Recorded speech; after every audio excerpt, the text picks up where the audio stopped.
Welcome to the Petersen's Bowhunting Podcast. All bowhunting, all the time. Now, here's your host, Associate Editor Mark Demko.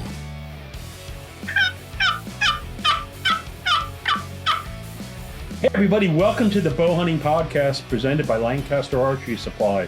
As you've likely guessed, I'm playing around with my turkey calls here, and we're just a few weeks from turkey season opening here where I live in Pennsylvania. It's late March. It's a beautiful day. Got me thinking about later in the spring when I'll be out trying to match wits with those wary gobblers. And you know, for those of you who don't know, and I've talked about this a couple times on the podcast, I have a hearing disability. I was born with a hearing disability, and probably turkey hunting is the most difficult of the species for me to target because I can't hear the birds. Obviously, you can call and set up properly and learn to hunt silent gobblers, but I just can't pinpoint the birds due to my disability. I can't tell necessarily what direction they're coming from, so that impacts the setup. And I also have some difficulties judging the distance for birds. All that can be important, you know, you don't want to bust a bird if you think a bird, say, 100 yards away and it's really only 40 yards away. So there's a lot of things that a lot of hunters are able to take for granted because they have really good or decent hearing. And one thing I'll say is, as you get older, you tend to develop trouble with your hearing just through the aging process and all the sounds that you take in through your lifetime. So I've been out with a lot of turkey hunters over the years who have said as they get older, they have trouble hearing the birds. But the reason I'm telling you all this is I'm super excited. We have a very special segment with Bill Dickinson of TETRA Hearing. He's going to be joining us. He's going to be talking about the hearing technology and devices that they make, specifically how they can set the different tones and pitches and things like that to help you hone in on the species you prefer to hunt, whether that be spring turkeys or elk or even white-tailed deer. So stick around, enjoy the episode. And before we go, I want to remind you that the Bowhunting Podcast is presented by Lancaster Archery Supply. For all your bowhunting needs, visit lancasterarchery.com. We've got the gear, we've got the knowledge, and we've got the passion. We'll see you on the other side. So, hey, everybody, welcome back to the Bowhunting Podcast presented by Lancaster Archery Supply. You know, I'm super excited here. We're going to talk about a topic that's not addressed very often in the outdoors world.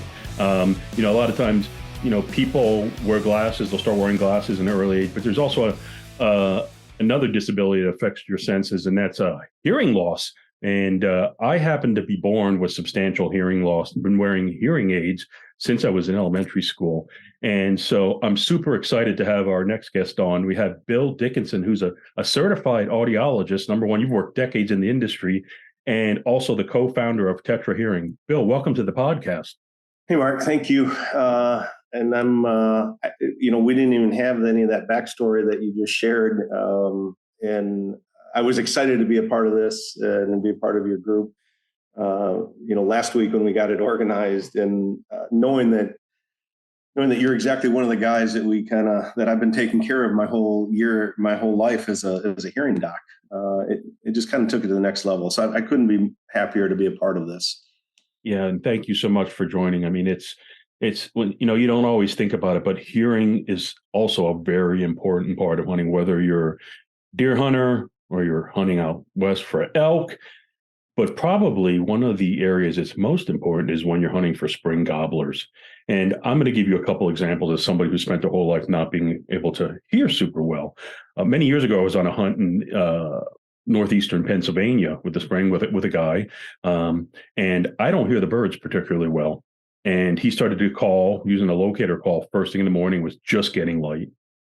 And he turned to me after about a minute and he said, "Did you hear those birds?" I said, "Yes, I heard a bird." And he goes, "There was at least 10 of them that sounded off in the valley," because we were in a big valley. And I've had other people over the years say to me, "How far do you think that bird is?" And I'll say, "Well, you know, that bird's 100 yards away." They said, "No, that bird's 40 yards away." And so it sort of led me to thinking about this and the amazing products that you put out with TETRA. And so I think a good starting point here is, you know, talk a little bit about maybe how hearing loss diminishes over time. I'm guessing a lot of the people that work with you maybe are getting older and they find that they're losing some hearing, but there's so many benefits to your products, and we're going to get into this in a little bit, but let's start with how hearing loss occurs naturally over time. Yeah, I think it's a good launch pad. And, it's interesting, we think that, that hearing loss is just a part of the aging process, right? And that somehow the human auditory system is just designed to wear out. Kind of like if you just drove a truck for 450,000 miles, like the parts are just going to wear out, right? And the reality is that it couldn't be further from the truth. Yes, hearing loss is connected to how many times we enjoy our own birthday cake. But it really is more about what we do to ourselves, the lifestyle that we live and lead, and particularly what we do to our ears across that life journey that we have. And most of what I'm talking about is noise. There are other things across life. You could go through cancer treatments, and there are certain chemotherapies that are just absolutely wretched on our inner ear and cause a lot of damage. But yet that trade-off is usually, if it kills the stuff that it's supposed to kill, we usually kind of, not gladly, but we will make that trade-off. There are antibiotics, very strong antibiotics, that can be destructive to the inner ear as well. But the majority of what we do as human beings, particularly in industrialized nations, is noise, and it's too loud of sound. And part of what I've always felt is that we kind of do a bad thing by saying that it's noise-induced hearing loss, because really what it is, it's sound. And we have this idea that noise is an unwanted or a negative, right? I don't want to hear noise, right? We think of noise as traffic. We think of noise as a jackhammer. We think of noise is annoying sounds, right? But there's a lot of things that we love to hear, like shotguns going off, and music, and just life. There's parts of life like Harley Davidsons, right? Like there are things in life that we don't think that it's not bad for us if we enjoy it. And it's been an interesting kind of pebble in my shoe my entire career, is that I think we do an injustice by calling it noise-induced hearing loss, because it's really sound. And just because you're having fun engaging in that moment, whether you're a single rifle shot or a single shot on a turkey, or whether you shoot a case of shells in a waterfall season, just because you enjoy it doesn't mean that it's not very damaging to your ears. So, that's so well stated, and I think it's a great way to talk about some of the technologies that you bring with your devices, because they help in several different ways. One is with controlling sound better. We certainly are bow hunting focused here, but obviously a lot of people who bow hunt also will either target shoot, or they'll shotgun hunt for small game and turkeys, or even deer hunt, and they have to practice on the range and things like that. So I'd like to talk about that component, and then later on we'll get into about how it also helps to enhance in certain situations. But let's start with talking a little bit about what you offer and how it helps from the noise control perspective, or the sound control perspective. Nice catch. Well, the idea is when we get that the noise is kind of like the carpet in your room, right? The carpet fibers under the couch, or behind the couch, or under the table, those carpet fibers don't get worn out. Where it looks like a deer trail, when the path that you cut across your living room carpet or your family room carpet, or if it's a trail like going through the woods, and that's what the game trail that they all follow, that's kind of what noise does to our inner ear. And so the idea is that it hurts some fibers, where all of that noise, where those frequencies are occurring, and it leaves other fibers kind of untouched or less damaged. And so there's a degree of how badly they damage those inner ear nerve fibers. Most people have often heard them called hair cells. They're very, very, very delicate little fibers, and they don't get broken. It's not like breaking a twig in half, or it's not like a broken leg. It's more of a sprain. It's not a broken ankle. It's a sprained ankle. those hair cells get sprained and they get damaged and they don't recover. They don't heal up like a sprained ankle will heal up. And what we've done in the hearing aid industry for 30 plus years now is that once we got to a digital hearing aid, we could be very, very specific on we're gonna help these groups of frequencies, and the parts of your hearing that are okay, we're gonna leave those alone, right? 40, 50 years ago, a hearing aid was just a general amplifier. You turned it on and everything got louder. And so if your bass tones were okay and your treble tones were shot, you would turn it up to help the treble, but then now you're way over amplifying the bass tones. And so digital technology fixed that 30 years ago in the hearing aid industry. What we did is hearing docs, my buddy and partner in this, we put together frequency specific algorithms or formulas of sound that were dependent on the type of hunting that you were doing. What you need as an archery hunter hanging in a tree over a Midwest thicket is completely different than what you need if you're chasing a muley or an elk out west. And what that guy or gal needs in the turkey woods is completely different than what you need as a duck hunter or an upland pheasant hunter. And so nobody, while the hunting industry and the shooting sport industries have very, very fine-tuned the gear needed for the pursuit that you're engaged with, nobody has treated the ear like that. And the idea is that just like 40 years ago, all hearing aids made everything louder.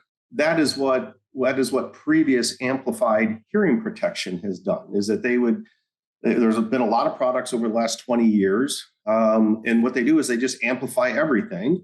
They shut off at loud noise, but it also shuts everything down. And Mark, what we did is we said, okay, when you're hanging in the woods this fall, that experience and what you need to hear is completely different than when your butt is on the ground and your back is against a tree this spring as a turkey hunter, right? But what your ear needs is very similar. You need to be able to tell direction of where sound is coming from. You need to be able to tell distance, right? And if you don't hear well, or if you hear better out of one ear than the other ear, then things like directionality and distance are very challenging for the brain to figure out. Your example of, that gobble sounds 150 yards away, and somebody with good ears says, no, that's more like 50 yards away or 40 yards away. It's because their brain received so much more. Those hair cells, those nerve fibers, weren't nearly as damaged in that good ear. And the auditory cues, the brain could say, oh, I know where that's about 100 to 200 yards away. It's down over the ridge. He's down by the creek bottom. Whereas your ear isn't even picking up on that. And that's what we're correcting. So you asked about the products. We go in and we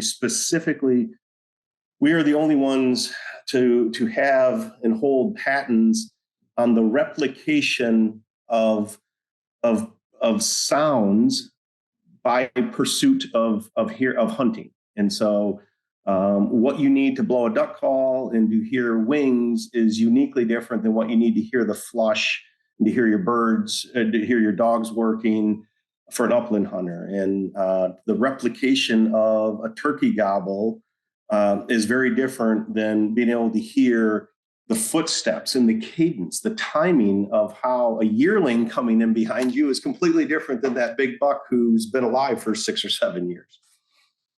And I have to say, it's funny, you bring up something like, some people will say to me, how did you hear that? My higher frequencies is where I have a lot more trouble. And so you're talking about having to fine tune it. That's so important. You're really getting into the nuances to enhance the experience for somebody who's in the woods, whether they're in hunting spring gobblers, or like you said, whether they're trying to use all of their senses to pick up a deer, which hardly anybody can hear walking through the woods in the fall. And that's what's so fascinating about the whole process. And so I'm glad you brought that up. And when you think about turkey hunting specifically, it's you touched on this, but man, when you can't hear well, it could it can really, you can bust birds that you think you're not spooking. You've talked about directionality. You might set up totally wrong on an incoming gobbler just because you can pinpoint where it's coming from. So that stuff's uber crucial. So I'm glad you touched on that. Well, and the fun part of what we did is we were just still kind of the same dorky ear geeks that we've been for 20 years in clinic and building and fitting hearing aids. And I went off to the global leader in hearing care as far as from a technology platform, and that's where I learned all the manufacturing side. And what we've done is we've gone back and sourced a very, very, very high end medical grade, FDA graded amplifier that is in most expensive hearing aids, but we don't buy it as an FDA regulated medical device. And we are now able to take 16 bands of sound processing and get very specific, both to correct for individual hearing loss. Well, the first thing we do is we make your ears equal hearing in both sides. The only reason that we are capable of determining where sound is coming from is that our brain is getting a uniquely different input from one ear than it is the other ear. And if the telephone right now, as I look at you, and if the phone would ring over to your right, the reason that you know it went to your right is because that ringing, that sound hit your right ear a little bit faster, a little bit louder, in 100% of the frequencies than what gets over to your left ear. It takes a little bit longer for that sound to get over to your left ear. It's not as loud by the time it gets to your left ear because it's got to go through that melon on your shoulders, right? And because of that, if you're wearing a hat and just the size of your face and your head and your shoulders, there's some frequencies that are going to make it over to the left ear, and there are some frequencies that don't. And it's that difference, whether it's a gobble over to your right, whether it's a stick breaking in the woods, whether it's the cadence of a ground squirrel versus a coyote versus a deer, like every one of those, it's a different cadence, right? And it's a different auditory signal. And man, that hunter, that archery hunter, especially hanging in a tree, your eyes give you 135 degrees of information. Your ears give your brain 360 degrees of information, right? And if you don't see it first, you know that bad thing. The thing that keeps deer alive is movement, scent and movement, right? I mean, for the most part. And we do our best to control scent. But if we can move less, but once you get out of 135 degrees, then I need to move.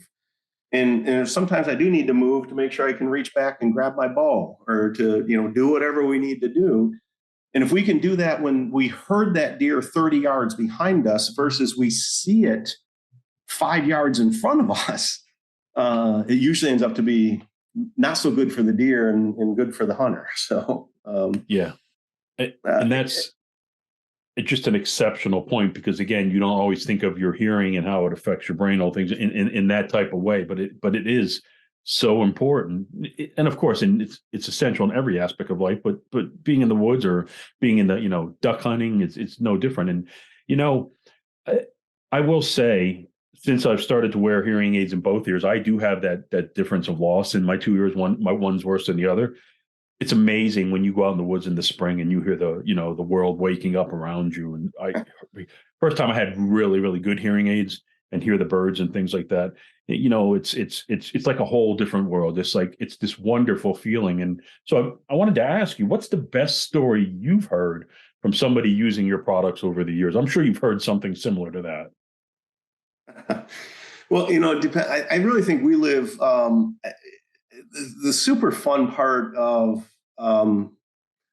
putting my entire life on the line and starting this company, talking my wife into, believing it and taking the journey with me is how well it tracks to the calendar. On January 1st, how we start off the year is when you kind of go from northern border to southern border, and between the different seasons, we really get to chase something the entire year, right? And so our two big camps are the what we call the amp side, and we have a product called Amp Pods, and that's really about amping up. It's helping the turkey hunter, the archery hunter, the big game hunter. We just came out of the SCI here in Nashville, the SCI convention, and the amount of feedback that we got from our SCI guys from last year and gals. It was the really cool part. Some of the feedback from the women was how much better they could monitor their environment when they were on a stalk, when they were on.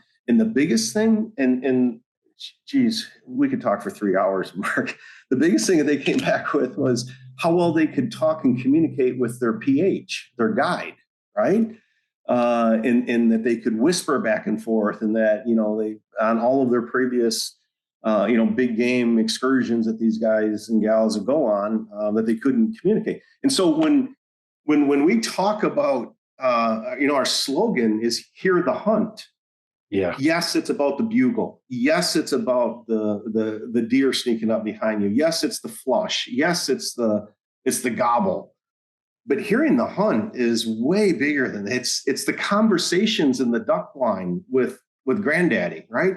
It's the truck rides. It's the music on the way to the camp. It's with your teenage kids it's hard to get them to talk in general, to parents, but like Hear the Hunt is about the biscuit at the gas station, and it's about it's two birds laying on the back of the tailgate. Like what defines us as human beings is truly our ability to communicate and express our thoughts and emotions, and how we say I love you and I'm mad at you and all of that stuff, right? And our two camps are to protect the ear. That's our Shield series. Yep. And that's most of the fall, I really will say, although we've gotten pulled into the competitive shooting side of things, sporting clay and scholastic shooting, and but really it's the ear protection is the upland hunter. Starts with dove season, right? And it's those heavy trigger pulls, and the idea that we're completely blocking off and 100% protecting the ear. In the springtime, the fun part, and for our archery hunters in the fall, it's really about amping up the experience. And so the idea is that we are correcting for hearing loss. We're making your ears equal in both for directionality and distance, correct for hearing loss. And then we superimpose these proprietary formulas, these patented formulas that we have for the different hunting pursuits. What we do with that is that product doesn't seal off the ear 100%. There are parts, and as an archery guy, you'll appreciate this. How our brain localizes sound in the horizontal plane. So if we're a turkey hunter, butts on the ground, back against a tree, we are trying to determine what's going on around us in the horizontal plane. Our brains need very, very, very low frequency information for horizontal plane. If you're hanging 18, 20 feet up in a tree, and how we localize where sound is coming from in a vertical plane, our brains utilize much more mid-frequency information. So those are the things that we build into these specialty programs. And because we're going after a very low frequency sounds for that turkey hunter, we don't seal off, and for the archery guy, we don't completely seal off the ear canal. So what I purposely refuse to call it hearing protection. It's shot suppression. We are suppressing a single gunshot or a repetitive gunshot that is about 2 seconds apart, right? It's really 1.4 seconds is what we need for that circuit to recycle, is 1.4 seconds. But you wouldn't wear what you wear for a turkey hunt or an archery hunt, you wouldn't wear on a dove hunt or a duck hunt or an upland pheasant. Here's the kicker. It would do 90% better than having nothing in your ear. But if you wore that turkey device on a dove hunt, compared to having nothing in your ear, but yet I still refuse to call it hearing protection. And at the end of the day, I can't. Everything we do has to protect the ear. And that's just the bigger global mission of protecting the brain and the ear from damaging sound, not noise, right? Now, and the other thing I do want to mention, you offer different models. Obviously, for some people, budget or expense could be something they have to pay attention to. And so you have different models. You have sort of universal models, but you also offer custom fit. I'm assuming, I don't want to assume, I should ask you, is that sort of like how you go in, if somebody has hearing loss and they fit you custom with a hearing aid, is that sort of similar for your let's say, your upper level model, or how does that work? It is. You're spot on.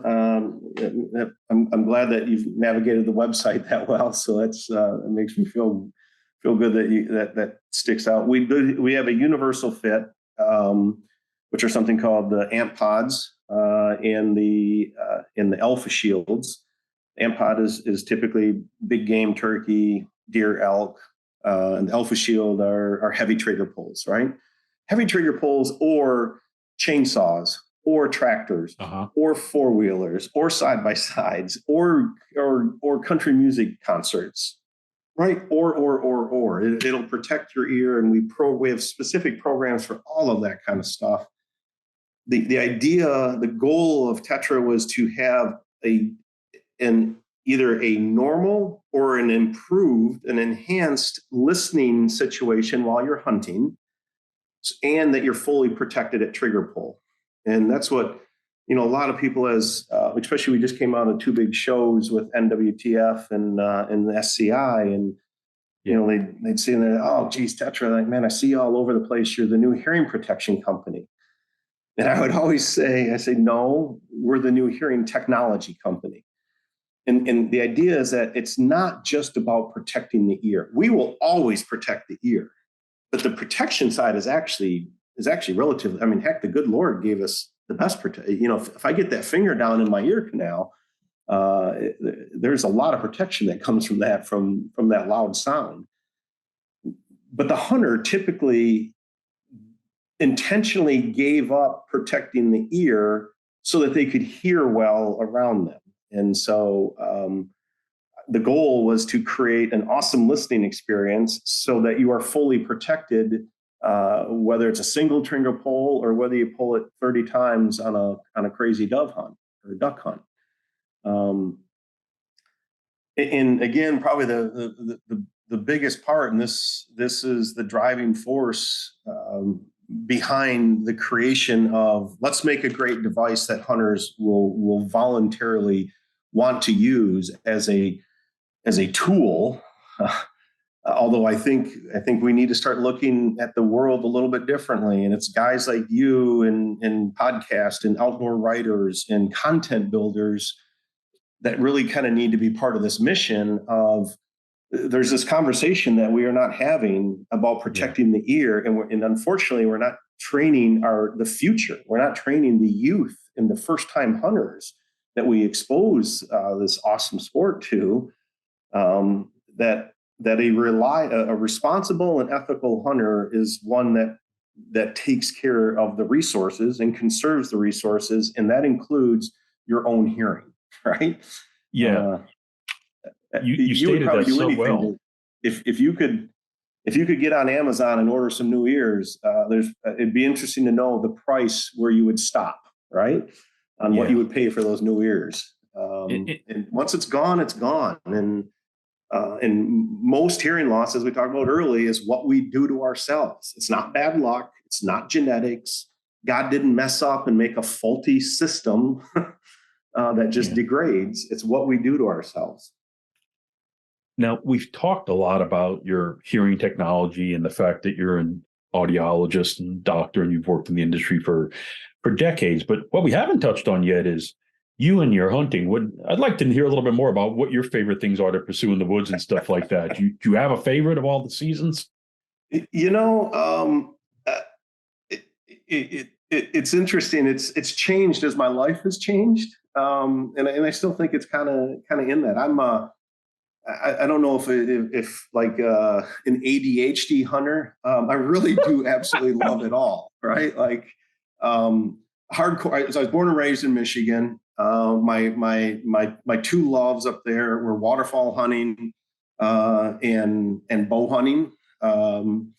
I cut grass all summer when I was 12 years old, and I bought my first Darton 40B on Monday night.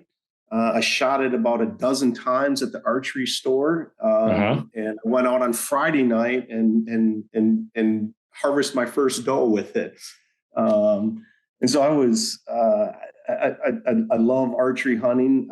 I probably got away from that as my son got into hunting. My kids, I have 3 kids. My oldest daughter, it wasn't her thing. She'd enjoyed hanging out with dad, but my middle daughter and my son are kind of smitten with it. And when my son Brendan really fell in love with duck hunting, that's where we probably spent most of our time. He's now 19 and off to college. And I spent more time hanging in a tree alone, because most of our hunting when he would be together. And so it's a long-winded. When I got to Tennessee, I really got introduced. I'd chased turkeys in Michigan, but I wasn't a turkey hunter.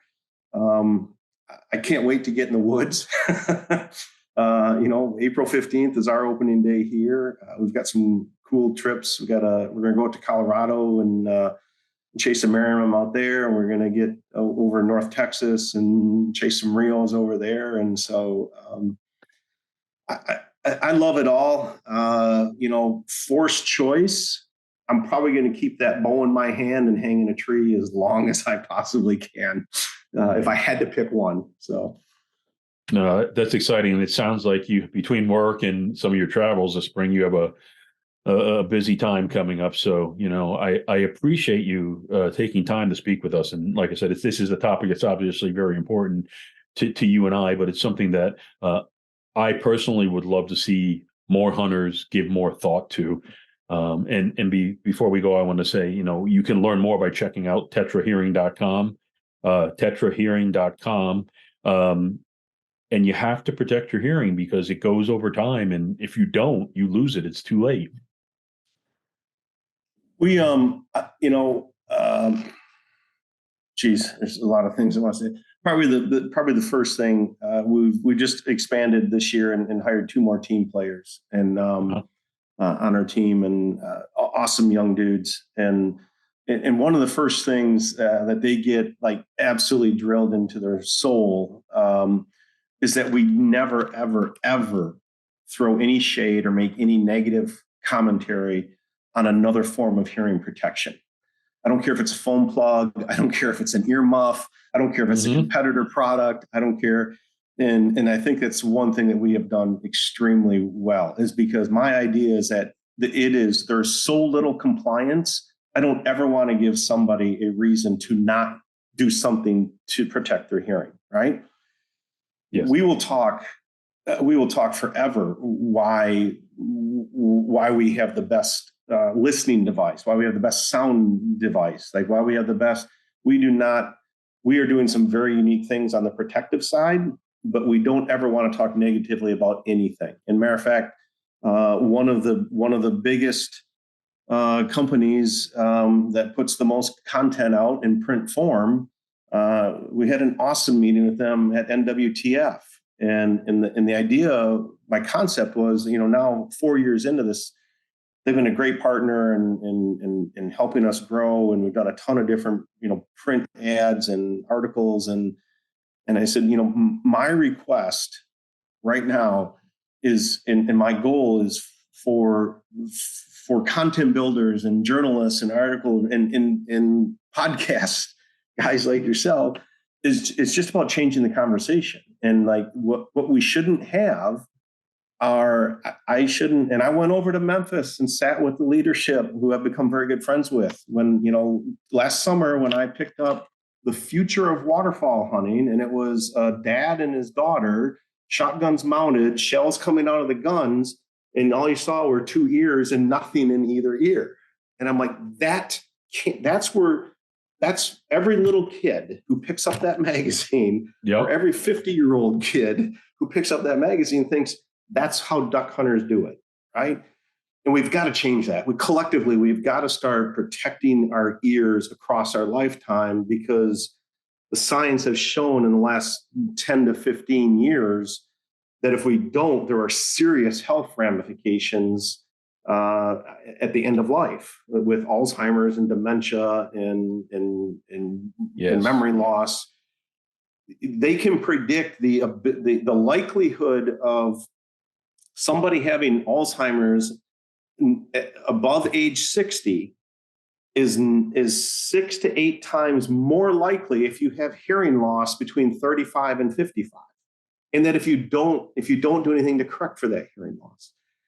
And you think about it, you're understimulating the brain for 10, 15, 20, 25 years. Then of course the brain is not going to work like it should in its 60s and 70s. And man, the inner ear is nothing more than an oil filter on a truck. And you know that if you buy that truck and you never, ever change the oil filter, you can dump new oil in there. You can drain the oil and dump new oil in there every 3,000 miles. And if you never change that oil filter, that engine is going to be negatively affected, right? That engine is not going to thrive. And our inner ear is that oil filter. It is the filter system. It's the gateway of the most stimulation to our brain. Yeah. And our brain never stops reacting to sound 24/7, 365, right? Like you can fall asleep with the TV, right? You can fall asleep in front of a movie. You can fall asleep with the fan running. You can fall asleep with a noisemaker. Our brain is listening to that sound. Our ear picks it up, sends it to the brain. We don't hear with our ear. We hear with our brain. Right? The ear I call the ear FedEx, right? It's just packaging, it's delivery, repackaging, and transmission. It sends it up to the brain. The brain interprets that I can have a fan running in the corner of my room every night of the year, and my brain doesn't pay attention to it. It applies it's an unessential message, right? The alarm clock goes off, the baby cries, the dog barks, the window gets broken, anything happens, a new sound goes to my brain, and my brain applies meaning and says, okay, dude, it's go time, get up, right? Either someone just broke your window, your car alarm's going off, or the baby's crying, or the dog's barking, or the alarm's going, right? Like there are things, it listened to a sound for 6 hours of the fan, and it didn't care about that. That is why how much hearing is a part of life and of living, and it's all about our brain. And when you understimulate the brain for 20 years because of hearing loss, there will be ramifications down the line because of that. And that's been proven for 12 to 15 years in neuroscience now. You know, I often say that, you know, for someone like me who was born with it, hearing disability is sort of like that hidden disability. People don't always focus on its importance, but you just touched on that so well throughout the entire podcast. It's not just what you do is not just to help us with being better hunters or improving the experience. These are things that are important your whole life, especially as you age. And, you know, you hear it in other things. If you don't use it, you lose it, but it's probably even more crucial with hearing. And so I just want to thank you for taking time to be on the Bowhunting podcast presented by Lancaster Archery Supply. You like I said when we started, I was so excited to have you on. It's something that doesn't get talked about as much in the industry, but we should all be making a concerted effort to think about our hearing and everything we do, whether that's shooting firearms or listening to rock music. I've done both of those over my career, but I mean, it's just with everything you go, you want to try and preserve that for as long as you can. Well, we are here. You said at tetrahearing.com. Find the phone number. I got a great group of young men that love to talk, love to answer the phone, and engage with you. We'll answer any questions. If it ends up, you end up a Tetra customer, so be it. If we help you move the needle and you do something else, and that's what makes us proud. And so they're all hardcore outdoorsmen, and just pay attention. I appreciate you more than I can put in words, Mark, and guys and gals like you that are willing to say, like, okay, I want to be part of this change. I want to be part of this movement. It's bigger than TETRA. The mission of TETRA is way bigger than a product. And if I'm blessed to be able to kind of end my career, I'm 54, I'll be 55 in June here. And if I can wrap up a career on trying to cheat Mother Nature out of getting some more hearing loss, It's going to be super cool, and we get to hang out with some fantastic people who share the same passions and the same way of life. So I appreciate the opportunity. I'll come on and just talk about ears and hearing, and we don't have to mention TETRA. Whatever helps your followers and your listeners. You do great work, and I'm proud to be a part of it. Well, Bill, thank you so much. Good luck with your mission. Good luck with TETRA, and good luck turkey hunting this spring. And we'll see everybody next time on the Bowhunting Podcast. Thanks for downloading the Petersen's Bowhunting Podcast. All bowhunting, all the time. Pick up the latest issue of Petersen's Bowhunting magazine on your local newsstand, or connect with us online at bowhuntingmag.com.